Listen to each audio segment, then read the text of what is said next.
الله سبحانه وتعالى جعلنا وجعلكم من المؤمنين. الله سبحانه وتعالى جعلنا وجعلكم من المنقادين للنبي صلى الله عليه وسلم ولمن جاء به النبي صلى الله عليه وسلم من الله.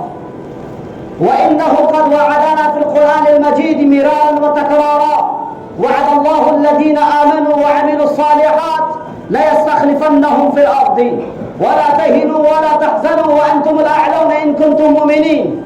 وإذ قال ربك للملائكة إني جاعل في الأرض خليفة. أيها المستمعون الكرام، هل جعل الله سبحانه وتعالى من المستخلفين؟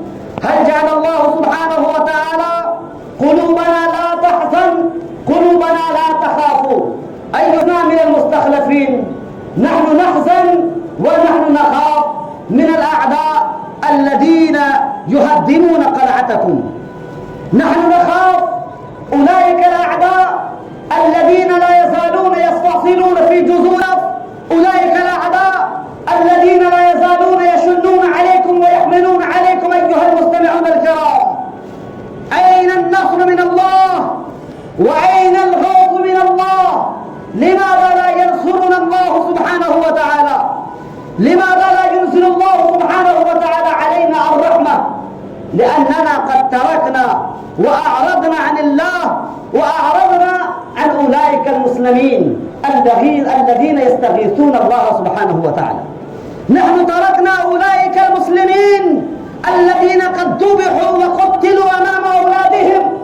نحن تركنا سكان غزة، نحن صرفنا أنظارنا عن أولئك المسلمين الذين يبكون في أرض غزة أمام الله سبحانه وتعالى.